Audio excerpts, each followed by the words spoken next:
Today, we are addressing a very hot topic, the reality TV show Couple to Throuple on Peacock TV. We are joined in the studio by our friend, Ally Iseman. She is a sexpert, a non-monogamy sexpert, and the founder of the company Passport to Pleasure. Ally, welcome. Thank you for joining us. Hi, thank you so much. Thank you for having me. Please introduce yourself. Tell us more about what you do for the non-monogamy world.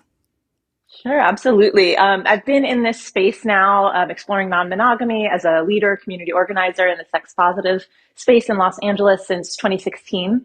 And Passport to Pleasure is basically my way to bring together my 8+ years of firsthand experience, education, etc., into one place. So people, couples, individuals, throuples, exploring non-monogamy, new to it, experiencing rupture, whatever it is, can have all the resources available to learn the skills they need to understand the space, to heal where there is need of healing. And I do that through online courses and resources. I do eco-luxury retreats, and I also offer private guidance with myself as well. So you know a lot about non-monogamy, and you are familiar with the throuple dynamic. Oh, yes. I like to say I learned a lot of things the hard way, and I want to save everyone the time and mistakes and heartache that I had to go through. I wish I existed when I started my journey, 8-9 years ago. So that's why our podcast exists too. Yeah. Exactly. We hear that all the time. Everybody has learned the hard way. Yes. Oh, yeah. Oh, yeah. And some things are fun the hard way, but not most.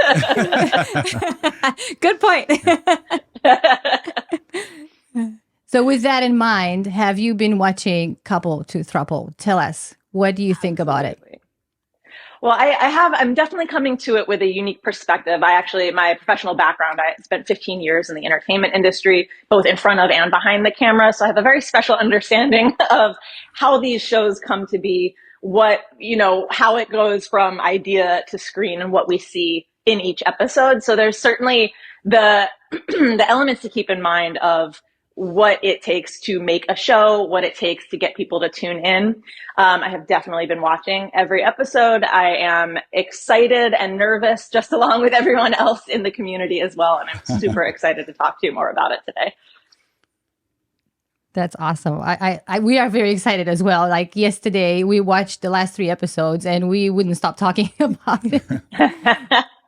Yeah, we were screaming. Yeah, and exactly. I think that's what's to me the marker of useful television. Let's not say good yet, but like useful television is conversation. The whole point is let's be talking about it. Let's look at what we like, what we don't, what's usable here. Did we learn anything? Would we do anything differently than they did? I think that is the best way to look at something like this. Yes. And just for context, at the moment that we're recording this, we are 6 episodes into the series, so just a little over halfway. So we don't have the full story of how everything is playing out yet. Exactly. We're still holding our breath a little bit. Yes. My first question to you, Ally, do you think the show is a realistic representation of how a couple finds a person to join for a throuple, to have them join for a throuple? Well, I want to add some context to that. I don't think any dating shows are realistic examples of how anyone meets anyone and builds a sustainable relationship. So I think the first and most important thing is to recognize that this is not a new format. It's just a new relationship dynamic that it's being incorporated into. So the short answer is no, there is absolutely nothing realistic or standard about how this is coming together. And that's not why people are tuning in. So what is here that is useful, that is valuable? Because I think what I want us as a community to avoid is, look, like non-monogamy, polyamory already has so much pushback from the mainstream culture as, unhealthy, whatever, myths we want to talk about, but they're already going to get pushback from the mainstream. If we as a community are also giving that same pushback, this is what's wrong, this is why it doesn't work, we're not tuning in, whatever it is, then they being network TV are going to say, hey, see, this is why we can't make content about this. It doesn't work. People don't watch. They don't want to tune in. And then we don't get another one. We get one first shot. So yeah, there is tons of room for improvement. And we need to support it so that we can use this as a stepping point to the next content, the next show, more examples and more variation into what our world really looks like. Yeah, that's an excellent point. And not only that, but I'm always, whenever I see something like that, I'm always scared that it's putting non-monogamy and polyamory in such a negative light. And we're already fighting the stigma, and now it's going to be even harder. I was going to say, I want to say yes and to that. I think, like I said, there is all the same, unhealthy framing that we have in any kind of, meat market dating show. What I've enjoyed is initially the first few episodes, there was definitely very like, oh, damn, this is just going to be glorification of unicorn hunting, which is, not healthy, not ideal, not a great look. And then I have found myself crying in the last few episodes of the journeys that we've been able to see. The biggest problem I had initially is quite a number of the couples are not seemingly, at least from what we're seeing, in a safe and stable, healthy place to integrate a new person. And we've also had the opportunity now, trying to avoid spoilers, but we've also gotten to see what can happen when they do let in the challenge that is bringing in a third party that is going to potentially highlight the issues in the relationship. We've seen people, at least so far, starting to lean in that I personally actually was not expecting them to. So I think it's definitely flirting with the edge there, but that's where the growth is. And I think that's where the value is showing people that, it's challenging to integrate someone. So what happens when you lean in instead of run away, instead of try to avoid those things that come up? Mm-hmm. Yes. One of the things that we are actually promoting on our podcast is the fact that a couple that wants to have a third person join them for a throuple needs to be prepared for it. And exactly. It's not an easy task, and it's something that might take a lot of time. And I feel like there was no preparation for the couples that were invited on the show. None. And I think that the great example of that is right out the gate. They're told they have to, choose someone and invite them back immediately to stay in the same bed with them. Stressful. Yeah. They literally like one mixer and then like, man, and then the next day they do the boundaries exercise. I'm like, I know. Let's reverse engineer that a little bit. It was shocking, and it's for drama. It's for dramatic purposes. It is. What I am appreciating, and I acknowledge Shanira Howard, who's the Sexpert on the show, who has clearly done a hard job, which is making sure there's some kind of educational something in each episode with these, couple workshops that they do, whether they're the couple or the throuple, and the, featuring boundaries, jealousy, et cetera, and going through that in regards to what you're saying with the preparation. Yes, all these conversations needed to happen before the show, and at least we're getting to watch them happen and showcase what it does take. Well, it's such a unrealistic premise, because they're sitting there with their arms crossed and like, which unicorn should we choose this week? It's like you have the literally stepping forward saying, "Yeah, I raised my hand. I want to join you." Maybe we should trade her in for another one.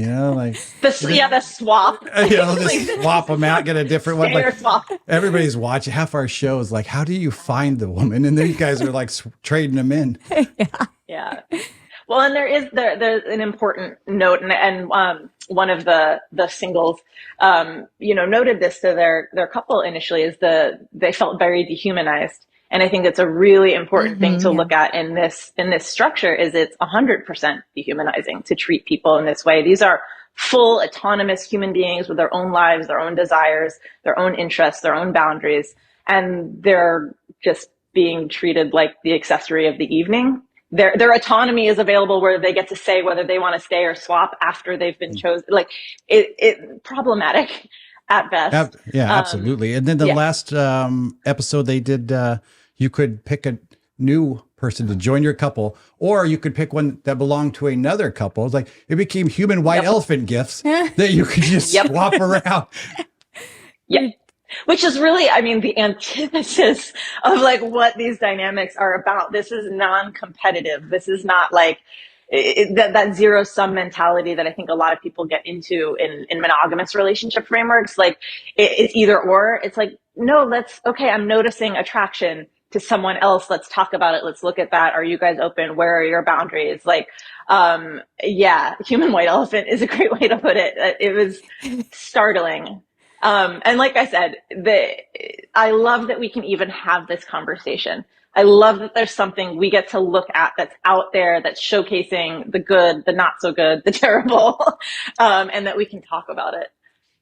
Yeah, and to be fair, I don't want to talk bad about the show itself. I understand it's entertainment and it has to be entertaining.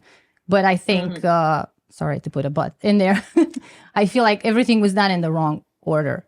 And just, thrown in the middle, create the drama, and then try to fix it afterwards.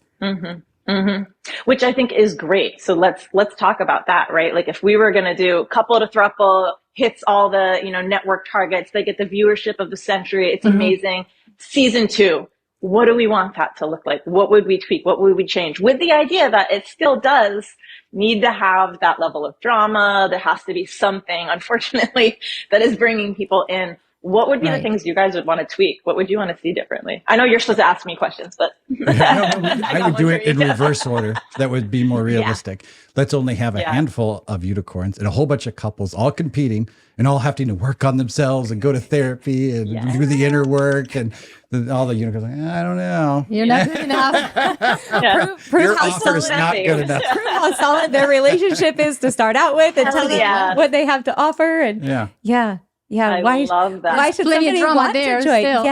Yeah. I love exactly because relationships inherently it's work, right? No matter how many people are involved. So I love that framework. I think that's a great pitch. The Wilder, Corey, and Denyse, they were the one, they never swapped around. They picked Denyse right in the beginning. Yeah. And they stuck the whole time. They were smart because this is like a human game of musical chairs. And they decided to leave before the music stopped because they would have kept introducing more drama until they literally got rid of the chair and like, no, we're out. Literally, I loved that.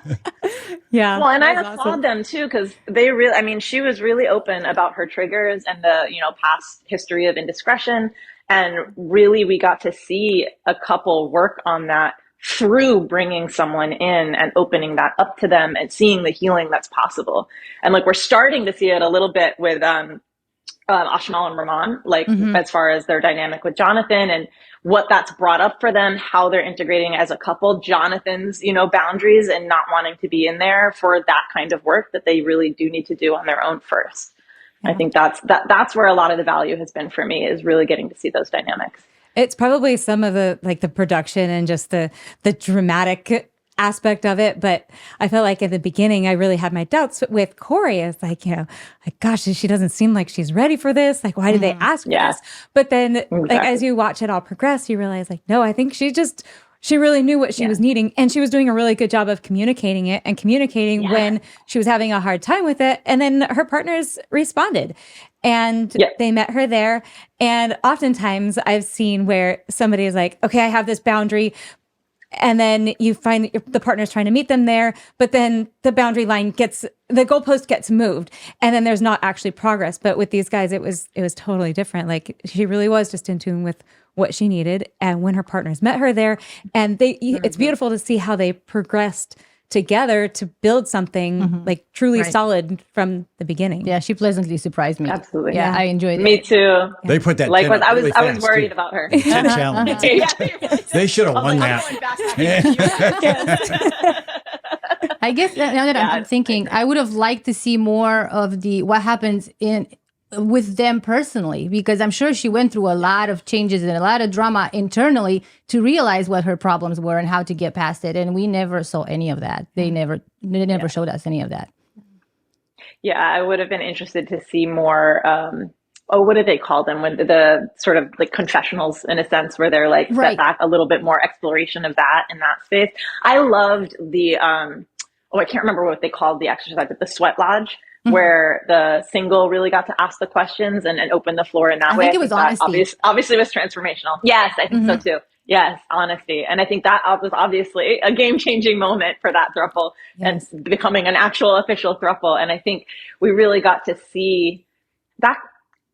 Denyse was a great example of really getting to exceed the process of a third coming in and her needs and her wants, her desires, her fears, her curiosities.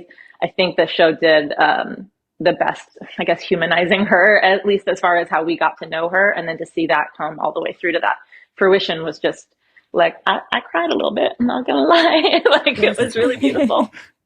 One thing that I have noticed from the very beginning, and I was bothered by it, is the fact that I felt like nobody was very kind. They were not very kind with each other. And you mentioned it before. I think Sanu, is that how you, right? Sanu was the one that was complaining that she felt dehumanized. And the reaction to that feeling that she had was so negative. Like nobody held space for her. It doesn't matter if it was true or not. She had an issue, and I feel like she should have been heard. And everybody should have been more concerned about her well-being as well, not just be dismissed because they felt it wasn't true what she said. Yeah, and Absolutely, there was no leaning in. The couple that she was with actually even admitted on camera that their first pick, they never had intentions of staying with their first pick. It was like literally the experiment one. Like, right? Yeah, it's a human being. Yeah, Exactly. What I did appreciate, though, I absolutely agree. I think there was no leaning in that process. There was retraction immediately, avoiding any discomfort or looking at like, oh, how did I contribute to that? Or even if I don't, agree, that's your experience. I want to understand it more. Exactly. So we can both learn from this ideally, or all learn from this ideally. What I was surprised, what got me, so she is also a non-monogamy coach, guide, etc. in her professional life, is my understanding from the show. And that couple expressed that they felt very coached by her the entire time, but they didn't really get to know her. Now, of course, there's responsibility with all parties creating a space where someone can feel vulnerable. But I know that can be my safety setting sometimes too, of like, oh, I know how to do this. I can guide us, instead of what happens when I open up and I'm not sure what's going to happen and I get a little uncomfortable and vulnerable. So that was I found that very useful and very impactful to see that reflected for her. And that clearly hit her as well. And I think that as uncomfortable and painful as that whole process was, I'm hoping that she got a lot out of it as well. Yeah. Yes, Brittne's reaction to her problem was everything that I personally think you should not have in polyamory. Yeah. That's why problems become problems. Exactly. I agree. I thought it was interesting that they never really covered, at least on camera, they never really covered the jealousy and envy and stuff, and what the differences even are, like jealousy, envy, FOMO, NRE, like none of this was discussed. And it's like that stuff that they always just call it jealousy. Always going to come up. And but I guess they did talk about jealousy. But yeah, like the difference between jealousy and envy, and then the NRE is like, that's such a big thing. I never even heard them even talk about that.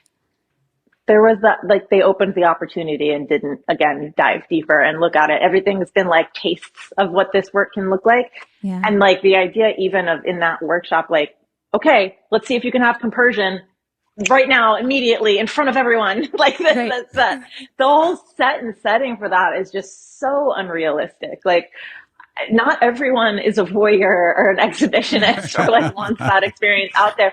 And to be allowed to be uncomfortable, it seemed like the framing was, if you are getting jealous, there's a problem. Versus if you're getting jealous, there's information. Let's look at that. What is it showing you? Is there insecurity in the relationship? Is an insecurity within yourself being triggered? And then what to do with it versus like, like you're jealous. Like, it was a bit of a bizarre exploration of that to me.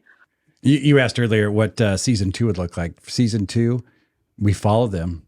They buy a house together. They have kids, a mortgage. One of them loses their job. Somebody has an addiction to drugs. Let's do real life. Too much real life. No, it's got to be in paradise. I think anybody. I wouldn't have any problems on a tropical island. Right. You're right, because there's one thing to meet somebody on vacation and have a life with them, like 2 weeks? How wearing long a bathing suit and drinking everywhere we go. Have bills to pay and jobs to go to. This is great. I'm in a throuple. So you get home and be like, exactly. You guys are awful. We do not manage money the same way. Oh, No, we here. You have a sleep apnea machine? What? 100%. And again, and they were talking about core values. Yes. And when they were talking about core values. I think that conversation came way too late. Oh my God.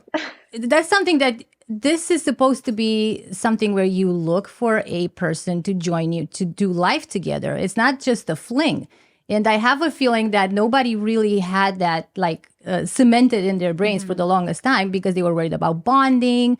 They were bothered by being called boyfriends, like Jonathan.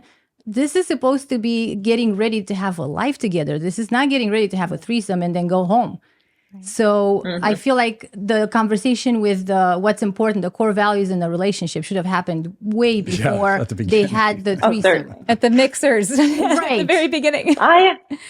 But if they did that, they wouldn't have the drama of bringing back previous, singles and all of that. So that was definitely intentionally designed. Like every order in which everything is done has been intentionally designed for drama. So that was the unfortunate reality of what it was definitely successful. And yeah, exactly. Like I think we have culturally just this confusion between, again, regardless of relationship dynamic, this confusion between chemistry and compatibility. Those are not the same thing. Ideally, you have both, but one fluctuates dramatically, and compatibility is something you can build from like a strong foundation, and you can actually build chemistry through that as well. And this was very much framed with like chemistry, hardcore, right up front. You're sharing a bed, get in there. So like, of course, people, whether they recognize it or not, are coming in with this like, hot or not mentality, and that's like what they're looking for versus partnership, which is a totally different conversation. Yes. Yeah. And anytime you enter a relationship, it's going to bring certain things to the surface. And especially when you're talking about a throuple relationship, like even if you're in an established relationship, it's going to bring whole new things to the surface. And it's just, having the self-awareness and the emotional intelligence to address those things is just so important. Like without that, absolutely, you're going to see all these problems that you're seeing, and then you're going to see people breaking up over them. So yeah, well, absolutely. And in addition to that, the right support systems. That's something I always feature and highlight with my clients, is making sure you have support systems, whether that's, a professional you're working with, friends, family who have experience in this. Because a lot of very well-meaning friends, family, people who care about you, when they see you struggling in your first, open dynamic, they're going to probably say, hey, you didn't have these issues before you opened up. Maybe you should close up again. Yeah. And that is not necessarily the case. Quite frankly, it's rarely the case. Opening up, bringing a third in, changing your dynamic, again, exactly to your point, highlights issues that were already there, that were easier to kind of hide underneath the assumptions of monogamy. And you have this incredible ability. Another thing I talk about with my couples too is if you're in a couple, you're actually already in a threesome. Even if there's not another human there, there's each individual, and then there's the relationship itself. And all three of those parties need equal attention and effort. So when you bring in another third person, that just opens up the dynamic even more. You're going to see attachment triggers that you thought you had resolved. I thought I had resolved all my anxious attachment. I'm very secure. Here I go in a new dynamic. Oh my God, I have avoidant tendencies. Where did that come from? Like, what is that about? Like, it's again, it's an opportunity. It's uncomfortable, but that's where the juice is. That's where the good stuff is. Yeah, that's an excellent point. I have a question for you, Al, your opinion. So I'm going to read this because I don't remember the names. The couple, I think Dylan and Lauren, the ones that were very fit, and the bodybuilders. Their second choice, Mia, she decided not to have any sex with them. I don't think they've ever had sex. She just wanted. That was her sexual strategy. She held out. Like what is your opinion about free that? Ice creams here. Do you think it was a sexual strategy like Josh thinks, or do you think she just wanted to focus on building some kind of intimacy before they move on to sex? What do you think about it? Well, it sounded like, I'm not going to try and read her mind, but it certainly looked like she wanted to build intimacy separate from physical intimacy initially, building up into that, which anyone has any right to want to build at their pace. And a really important part of the conversation is sex drive for people. It is totally normal to have partner or partners that have a mismatched sex drive with you. It's important to know what yours is, what theirs is, where the overlap is. And if that's important to them, as a couple, when in their throuple dynamic, then it's definitely something they need to talk about. It is a compatibility component. It's not a matter of someone being right or wrong. It's about compatibility. If that's Mia's pacing and that's not what they're looking for and not how they build intimacy, that's fine. Right. They need to talk about it and then decide if it's something they want to work on together or go their separate ways. Thank you. Excellent point. when they were doing the compatibility exercise or game or whatever you want to call it, I thought it was really interesting that the questions that they had for the sexual compatibility was like, is it okay to send nudes in the first 30 days? Or would you have sex in public? Like, these don't seem like a make it or break it for a relationship to me. Like, there's so many different directions they could have gone with determining actual sexual compatibility. Yeah, it was very like popcorn and like the question, like, do you want kids? Like, do you want kids? That's a really important. That's a big one. That's a really important thing to be talking about. But if it's okay to send nudes in the first 30 days, like, I think I agree with them. Like, it depends. It depends on the relationship and the connection. Yeah, exactly. I think a more interesting question would have been: is it okay to send nudes of your partner? Or is it okay to open up where are your consent and boundary conversations? Yes. That would have been more interesting to me. Yes. I want to talk about the new couple that joined. Maximo and Ash. What do you think, Ally? Why do you think they were brought in? Do you think they would blow the lid off? Yeah, I've got theories myself. 100%. I have to tell you, a wild card. when they showed up, I was like, finally, this show is getting interesting. Yeah. 100%. And at the same time, I am not a huge fan of at least how it's been presented through editing.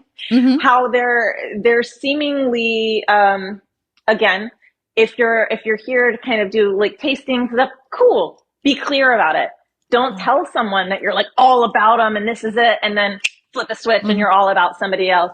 That's very cold. That's not kind. Do you think they're healthy. serious? Do you think it's not exactly? Do you think that's what makes me think? Like, do you think they're serious about actually finding a third to be a throuple, a committed relationship, to have a committed relationship? Because to me, it just seems like they're just there to have fun and have sex with as many people as they can. I will say so far, we're just getting to know them and we're only getting to see what's on the screen. I would say so far, they don't strike me as someone, as a couple who's actually looking to bring in a third dynamic. Right. Josh doesn't even think they're a real couple. I don't. I have my suspicions. It said they lived together 30 days ago. Like they would have been invited on the show before that. Yeah, it sounds like they moved in together after they were invited on the show. Two friends got together. It's like, hey, want to go to a TV show together and screw as many people as we can? Casting is looking for dynamics that are going to be like little stickers with the main cast. And they are definitely brought in as instigators, 100%. Yes. I thought it was interesting that they're the only ones that come from a non-monogamy background. Like all of the other couples have been fairly monogamous and have very little experience with polyamory and non-monogamy. And then you've got these guys that like literally hadn't even been living together until 30 days before they came to the resort. And they have all these partners, and not knocking that lifestyle at all, but it's like, it's such a night and day difference between what they started with, like, I guess the premise of the show, and then now what they're coming in with. What I'm interested to see is what I enjoyed. There was a scene, it was at the breakfast table, where they were actually sharing like a new perspective and people were asking questions. And it was useful to have a couple folks who have experience in that space and have a different perspective that aren't coming from a mononormative understanding of things. So I'm interested to see if that opens up more, if they become more of a, for lack of a better term, like support for the other couples, to see people who have, albeit different, but some experience in the space, interacting with people. I'm interested to see how that develops. One thing I find interesting is ever since we started this podcast, we've been interviewing throuples all over the country, and we started to see the patterns. And it was like, for the most part, they're pretty conservative. Even if they're gay, lesbian, straight, or two males, one female. Not politically, but just overall kind of conservative, suburban, family oriented, the kind of people, if you saw them at Costco or something, you wouldn't even notice. Right. They just blend in, and which is so different than what we're seeing on the show. It's like, absolutely. But I would never have guessed that until we just started interviewing people. It seems to be very consistent. Well, that's the public discourse up to this point is, open relationships, non-monogamy, polyamory. It's all about sex. So it's people with a high sex drive, they're feisty, they're hot, they're looking to get laid. That's the swingers, that dynamic. We've completely disregarded the majority of this community, which is exactly like the monogamous community, looking for partnership, looking for, life expansion, looking for relationship connection. And that's what I'm excited. Like, again, yes, this is our, kind of first taste and like, let's get the conversation started. Now what? Like, I want to see more of these stories. And we're seeing more and more. It's an exciting time right now. You know, polyamory is having a moment, as people like to say. I hope it's more than a moment. And we keep having conversations like this and showing people how diverse these relationship dynamics can be, and how diverse the people who are exploring them and growing in them can be. I'm very excited. I'm hopeful. Do you think they're doing a sufficient job, or what is your opinion on how the singles are supported? Like, they haven't really given us a lot of information. I read an article saying, like, supposedly they have, they have a therapist on site with them, but yeah, like from everything we're seeing, it just seems like they bring them in, they choose, they throw them back in, throw them back out. Bust off the premises. No, they're treated like cattle. I would imagine, based on how these shows are usually done, they all have a house. They're probably staying in together, which is how they're developing their friendships. But they're completely cut off from the world. They're not like going to get groceries and stuff like they would normally. They are, just as isolated in a sense as the couples are. But there's no I'm not aware of much support that they're receiving other than with each other. So again, unrealistic circumstances as well. What do you think they should be doing without knowing what they are doing? What do you think they should be offering to these singles? Well, I mean, ideally they would have some sort of anchor relationship available to them. So there's some stabilizing, whether that's friend, family, therapist, whatever, something that gives them a through line and a place to take everything that's coming up for them and process, et cetera. I mean, are we talking just support, or just like everything in the show that needs to change so that they have more autonomy? Yeah, everything, really. Yeah, I think there's definitely some changes in season 2 that could be made with, showing that these are humans with their own choice, and that they have just as much, if not more, say in the couples that they can partner up with. Well, and I think, having even maybe whether them as a group or what have you, going through, a lot of the exercises and experiences that the couples and the thruples are going through to, again, be examining their experience, be contributing to their growth as well. And also I'm interested, like, these are all singles. We're talking about non-monogamy. Do any of them have other partners? Is there considerations, or are they actually like solo, single, unpartnered? Completely. Like, I'm very curious about that, actually, and I haven't seen that addressed at all. No, that is interesting. There was I don't remember which couple it is, but the girl was talking about wanting to kiss somebody else, and they're like, we'd have a problem with that. Yes. Yeah. I like to say relationship without trust. Darian. Like relationship. Yeah, Darian, exactly. Which, like, I don't know. I'm compersion left and right. Like, I'm like, girl, get it. As long as I can like watch and enjoy it or tell me about it later, like, yay. But again, not everyone's like that. But being able to talk about it instead of this hard wall that goes up, like, you're not allowed, or da da da. It's like, when you say that, it doesn't feel good in me. Can we look at that? Let me look at it for a minute, see if this is something for me to work on. And then if it's something I need to talk to you about, I'll come to you. But just this hard wall of you're not allowed, like, that's a person with desires who gets to explore things too. It's a very imbalanced structure. Yeah. I can't talk bad about her because she is not open and she is very hard to talk to, from what I've seen. I know. And I see, because of that and how she's presenting herself, or how she's presented in the show, I think there's so much growth potential for her to let down. Like, that is what a we're positive way to say that. Thank you. I'm going to have to steal that from you. From now on, when I'm angry at one of you, I'm like, you have so much growth potential. Why are you looking at the wall?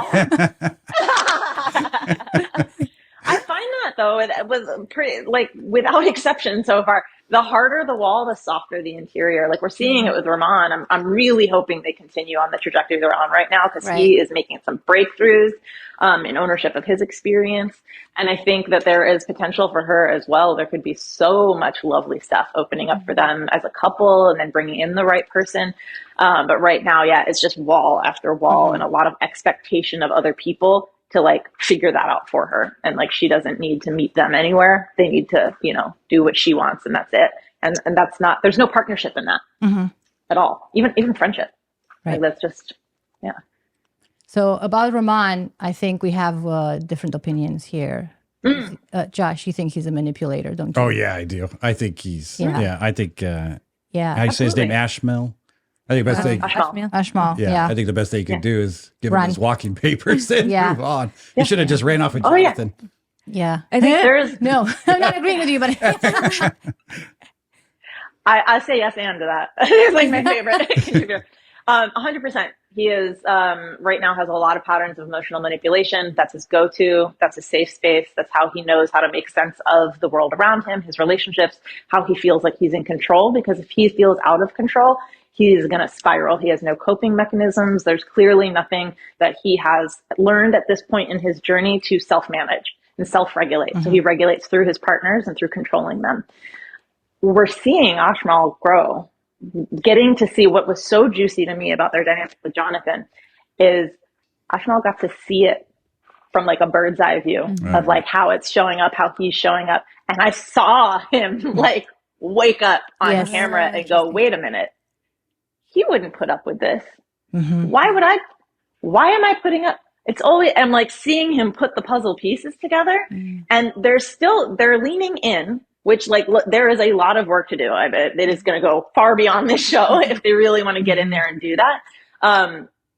And I really, really hope they do because I think there is a lot of potential. But yes, right now there is all of that manipulation that's coming up.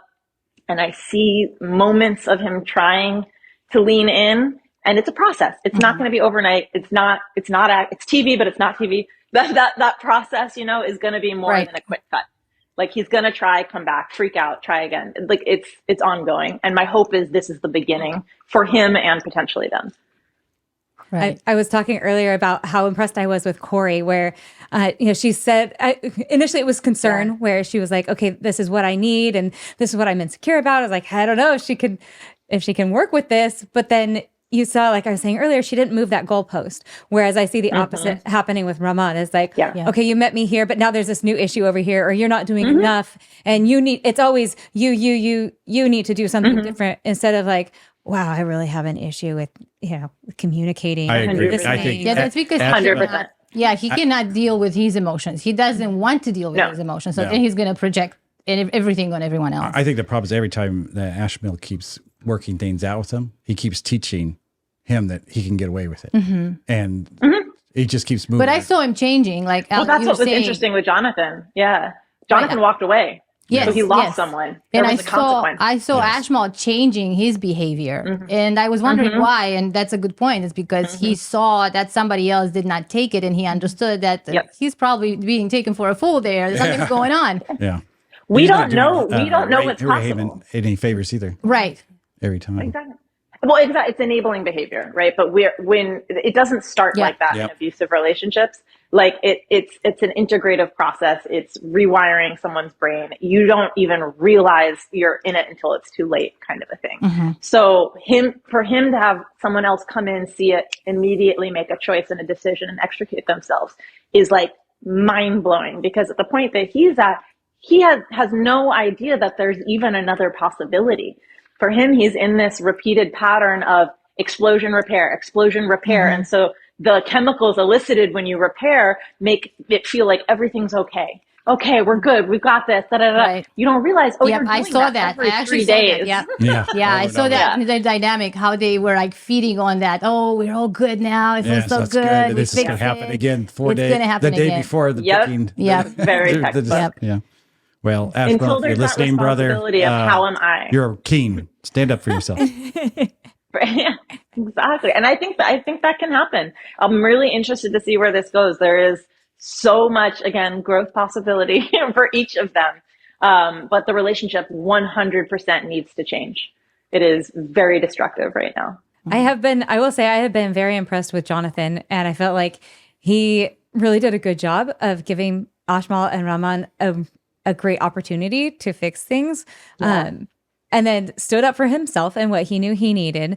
And then like, even with him saying like, setting his boundary of like, all right, I understand that they were forced to like, pick somebody else. Like, but if it's even, so much as a kiss, like that's it for me. Like that means that what I thought we had didn't really exist. And then another thing that I saw that totally impressed me about him was when he talked to Becca And like, it didn't say anything like to rat out Maximo and Ash or anything, but it was just like giving her the heads up, like, hey, you might want to have a chat with them, and kind of letting her know, hey, things are not as they're making it seem to you. Yeah. So Character. Yeah, he's a beautiful character. model. Yeah, emotional intelligence. He's a fantastic model of healthy boundaries, healthy communication. Like I really applaud how he showed up in these dynamics. He certainly had quite a challenge right from the top. Yes. And I think he's handled it really beautifully. Well, congratulations to the producers for finding such a variety of couples, such a variety of problems. Yes. Yeah. Especially Maximo. Where did they find that guy? I love him. He is so colorful. Thank you so much for joining us. It has been such a fun talk. Would you like to talk more about your company? Would you like to? Yeah, I'd love to hear some more. Hear about these retreats. Yeah, we want to talk about the retreats. Absolutely. You and me both, kid. No, I think this is, I'm so glad that we got a chance to talk about this show too, because this is, again, a lot of what I work with, especially with couples that are entering non-monogamy for the first time or early in their journey. I've created a little thing I like to call the relationship ratio. It's a really simple worksheet, very simple, very much a beginner tool to basically determine are you even ready? Is your coupledom ready to expand? And I have it available at passport2pleasure.com/ratio. And it's the number 2. And it's just a really great way for a couple, again, to integrate that idea that they're already in a threesome. What does that look like? How are we making sure the reciprocity is generative? And are we ready to take that next step? And then if you are, I offer what I call ENM 101, Exploring Healthy Non-Monogamy. It's my foundational online course, very comprehensive and compact at the same time, that gives you all the basics, the terminology, all the different frameworks available to you, tons of different communication, conflict resolution tools. I walk you through a process of determining your needs on your hierarchy of needs on the emotional and romantic and physical and sexual planes, and then finding what relationship framework might be the best for you to start out with, and then going further and building your relationship agreement. If you're already in a couple, what are your agreements? What are your boundaries? What are your safer sex practices? What's your exposure plan? All of the things you need to talk about, parenting, etc., in a actual document that can guide you on your journey. And it's a living, breathing document. It needs to be reassessed and reviewed regularly. And that basically gives you the foundational tools that you need to really step into exploring non-monogamy in a healthy and empowered way. So this is how you move from couple to throuple, the healthy way. The healthy way. Ideally, yes. With resourcing. And again, that's why I wish that all of this stuff was in one place when I first started. I'm a nerd. I went deep dive, Google search, all the things. I actually went back to school initially to pursue my master's in clinical psychology. And I loved the program, but at the time there was just there were no resources for me to explore anything from not a mononormative perspective. So I was like, all right, well, I am going to have to self-study and immerse anyway. Let me save the $100,000 and do that anyways on my own. And that's what I've been doing, is immersing myself, exploring, living it, as well as teaching, speaking, and guiding others for since 2006, math, over 8 years now. So, yeah. Nice. Awesome. That's wonderful. Thank you. Thank you for all the hard work you're doing. We need the resources, as many as we can get. Can you tell us a little bit more about the retreats? Yeah, so the retreats are upcoming. My goal is, it's a learning and a connection building experience. It's initially will just be for couples, but my intention is to expand that out. And it will be pretty intimate, no more than maximum 10 couples. It'll be a 4-day itinerary of, again, building, even deepening all those skills that ideally you've already gone through ENM 101 or something. And we deepen all of those skills. We're creating connection, not just within each couple, but within the community of the couples there. And there will be opportunities to play and open up in safe containers where you can experience whatever you need to without cameras, driving trauma, and things like that, as well as opportunities to fulfill some very special fantasies that most of us have. That sounds spicy. That's awesome. Yeah. We're gonna plug all the information that you've given us in the show notes. Yeah. Have you personally worked with any throuples? Throuples, my dynamics have mostly been couples either bringing in a third, looking to step into the space. I've worked with one established throuple a few years ago, but not recently. Okay. And have you worked with couples that specifically were looking to be in a throuple or like a non-hierarchical egalitarian plural relationship, or mostly like people looking to go into swinging? I'd say there's been a higher concentration of swinging or, dating together, but not necessarily bringing in a third. But I've absolutely worked with people who are looking to be like, we love this, situation that we've built. We have so much. How do we expand that? How can we elevate that to the next level and, bring someone in? What else can we learn? And I think those are the couples that are really setting themselves up for a really healthy opportunity. I do unfortunately have had, not unfortunately, this is why I do what I do. I have worked with couples who are, thinking, hey, this will spice things up because, we're bored, we're not happy, it'll fix something. Yeah. And I think right away that we have to look at, okay, what's actually at the core of that? Let's establish that foundation first. Make sure you're rock solid before we open up. Because I think, that's treating it like a Band-Aid, just, in the same way that, let's have kids, that'll strengthen our relationship. not necessarily. It's not a Band-Aid. It's an additive thing. Yep. Do you have any advice, like one specific thing that you would recommend to any of our listeners that are in that situation where they're a couple but want to be a throuple? What should they do now in preparation? Well, it's something I touched on earlier is looking at your support systems, I think, is a really, really big one. If you're stepping into this new space, what resources do you have? Do you have any friends with experience? Are you working with a professional who can guide you? Have you done any reading? Have you what are the resourcing versus let's see what happens? I am someone at this point in my journey, again, over 8 years into this, tons of focused work just on this in my life, personally and professionally.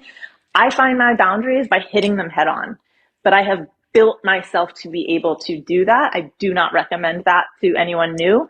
You've got to make sure that you have the support systems in place because you will 100% be meeting challenges. So make sure that you have a container in your relationship that is where you're able to bring mistakes because they're going to happen. You are going to mess up. Your partner is going to mess up. That is part of the process. So do you have something solid and do you have the support you need to keep that solid foundation going? To bring those mistakes in? Are you creating an environment where if your partner makes a mistake, they feel safe to bring it to you? And do you feel safe bringing it into the space as well? The difference between a mistake as a learning opportunity versus a pattern, that's when a mistake that you've addressed continues to recur, nothing really changes. That's a behavioral issue. Mm-hmm. So those are two things to really look out for at the beginning. Mistakes are fine. Mistakes are great. Make sure you're creating that container. But patterns are something you really need to look at and potentially seek out professional support. That's excellent advice. Thank you. Thank you. Thank you. Thank you so much for joining us. Thank you. This has been a pleasure. It's been my pleasure. Thank Great you all. You're so lovely. If you enjoy our episodes, don't forget to subscribe and share them with people just like yourselves. If you're in a throuple, please connect with us on Facebook and Throuple Talks Connection Hub. And we'll see you next time.